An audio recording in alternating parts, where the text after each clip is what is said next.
dhiise. OMN foddaa televiziyooniitii fi Jawaar obbo Jawaar jechuudha.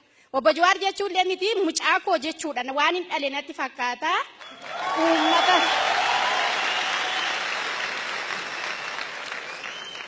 eeyyeen haa ta'u gaachana ijoollee keenyaadha Jawaar.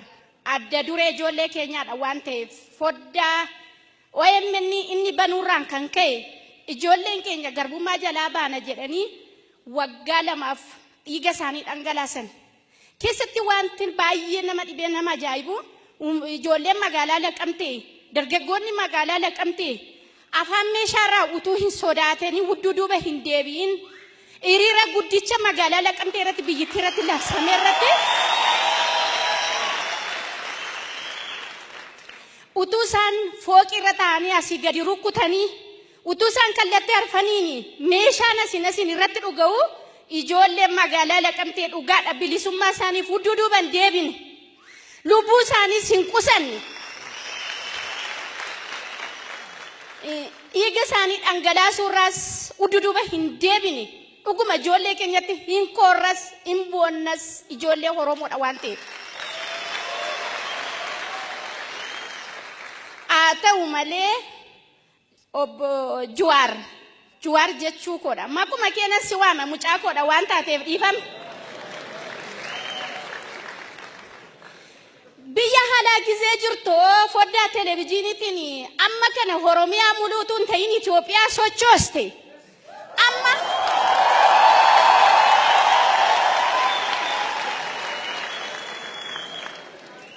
Amma maaliif Finfinnee galtee Oromiyaa galtee afaan kee qabattee OPDOtti dabalamtee kanatti teesse.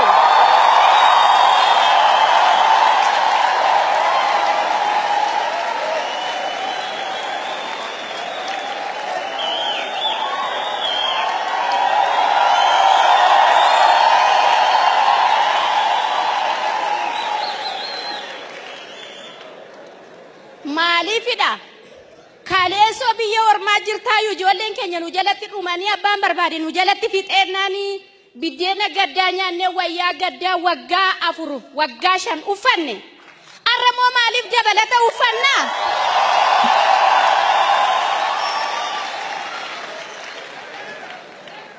Arramoo utaati biyya keessa galtee jirtu maaliif ijoolleen keenya waggaa 10 nu jalaa dhumti? Maaliifidha? Maaliif meeshaan kun maaliif nurratti ijoollee keenya irratti maaliif yeroo hundumaa daqqanama? Maaliif maggarajaan dukkanaa maaliif ijoollee keenya irraan ka'u? Maaliifidha? Maaliif dubartoonni Oromoo warri qabeenya isaanii irraa buqqa'anii maaliif barandaa irratti da'umsa da'u? Maaliif da'anii waan uffatan dhabu?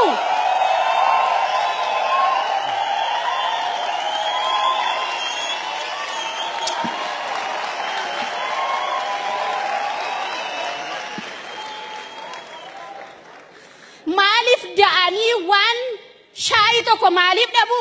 Dhugumaanii ati Oromiyaa keessa jirtaayi?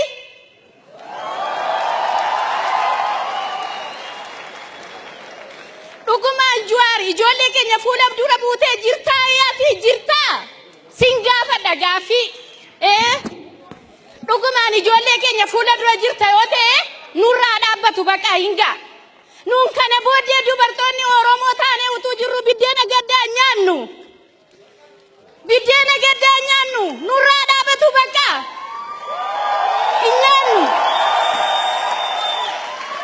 Inyaannu biddeena gaddaan barbaannu kana booddee ijoolleen keenya du'a geessu. Ijoolleen keenya ifataa baatu. Maaliif nu fixxu? Tara maaliif nutti qayyaramtu? Obbo Lammaa Magarsaa kaleessa gaafanni ummata Oromoof nan dhaabadhe gaafanni jedhu bilisa baane ijoolleen keenya du'a jalaa baatee jenna. Foddaa televiziyoonii jala irriba keenya dhiisnee foddaa televiziyoonii jala bulla turre nuun.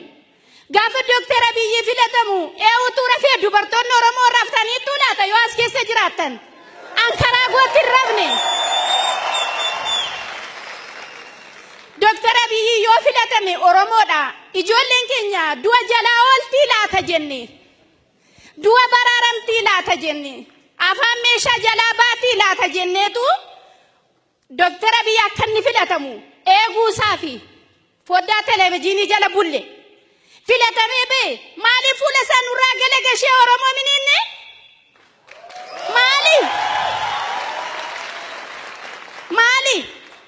maaf nurraa galagala inni gaanoo hormatee nuti meeshaa nutti galagalshatee ijoollee keenya nu jalaa fixa erga waan Oromoodha jedhee ol ba'eef ani isinii dhaabbadheera erga jedhee maaliif ijoolleen keenya umurii waggaa 12 maaliif nu jalaa duuti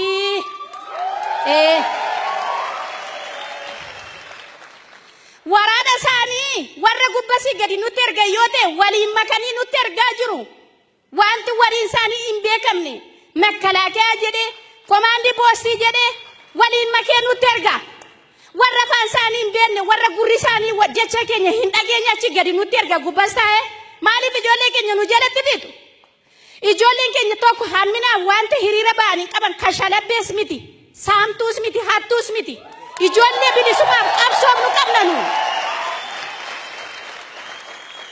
ijoollee bilisummaaf qabsooftu ijoollee mirga isheef qabsooftu ijoollee mirga uummata Oromoof qabsooftu deenyee qabna malee kashalabbeef hattuu deenyee hin qabnu nu dubartoonni Oromoo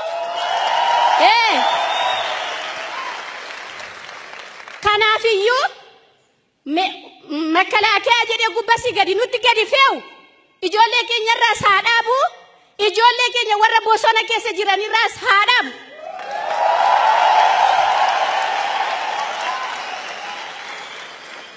ijoolleen keenya warri bosona keessa jiranii gadamee keessa keenya keessaa warra ba'anidha warra nuun jeessa galiif torbee lama garaatti baannee nu keessaa ba'anti bosona keessa jira malee ergifama biyya ormaatii dhufanii bosona keessa hin jiran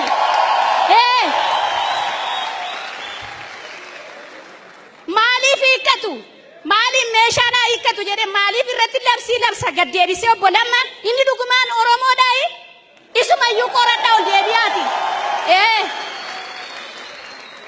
isumayyuu ol deebisaa qoradhaa dhuguma Oromoof dhaabate yoo ta'e ijoolleen keenya warri caakkaa keessatti rakkatanii umurii isaanii dirressii warri rakkatan gadi ba'anii obbolaa isaanii taa dabalaman kunoo guutanii jiru obbolaa isaanii taa dabalaman obbolaa isaanii wajjiniin haa qassaan rakkina keenya nuuf haa hiikan du'aatii armooliin keenya obbolaan keenya laga sanatti dhumanii utuu adda bilisummaa Oromoo achi jira ta'eeti hin dhuman turan ijoolleen keenya maatiin keenya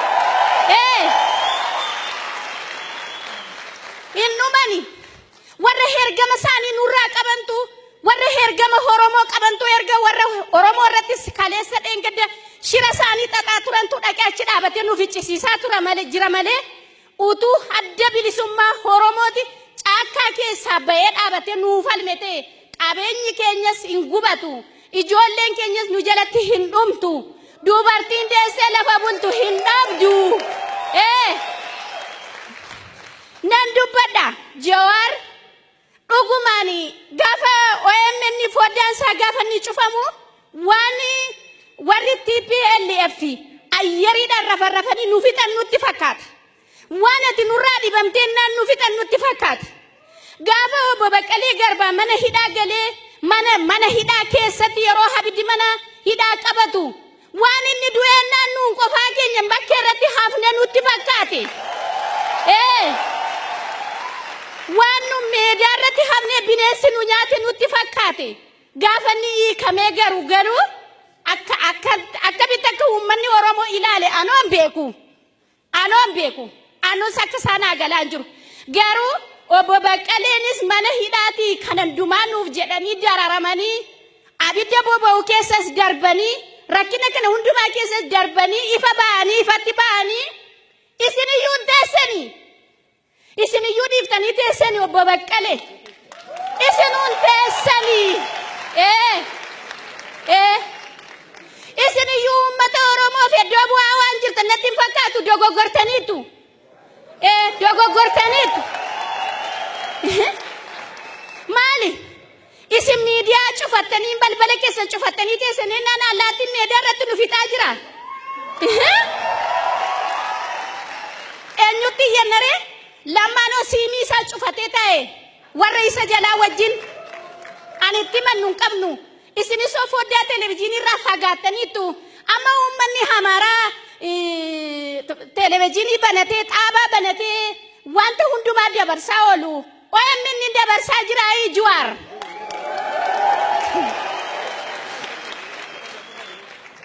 Qorateera rakka uummata Oromoo seenaa uummata Oromoo qoratee OMN dabarsaa jira.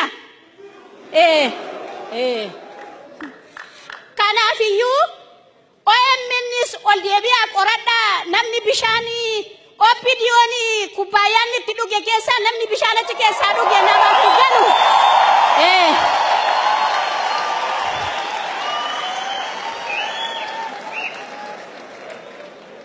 Ol deebi'aa kan keessaniyyuu OMN qoradhaa eenyuun akka achirra kaawwatan daaniktera achirra keewwatan qoradhaa bira ga'a.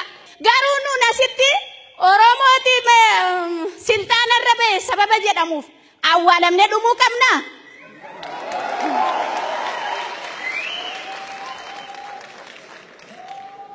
Kanaafiyyuu amma dhaamsa xinnoon isinii dhaama malee fixaa jira. Kanaafiyyuu obbo Baqqalee Garbaas Jawaar Mohaammadis ol deebi'aati waa'ee uummata Oromoo, waa'ee ijoollee Oromoo, waa'ee qeerroo Oromoo, waa'ee dhiigni ishee dhangala'u, waa'ee qabeenyi keenya badaa jiru, waa'ee daangaan keenya dhiibamaa jiru, waa'ee ijoollee haati dhala ishee dhabaa jirtu, waa'ee dhalli haadha ishee dhabaa jirtu, waa'ee qabeenyi keenya gubataa jiru, waa'ee adda bilisummaa Oromoo caakaa keessa jiru ol deebi'aati. Lammaa Magarsaa wajjin haasaati murtoo isaa fuddaa televezyiiniitti nu dabarsaa kanan isinirraa eega galatooma.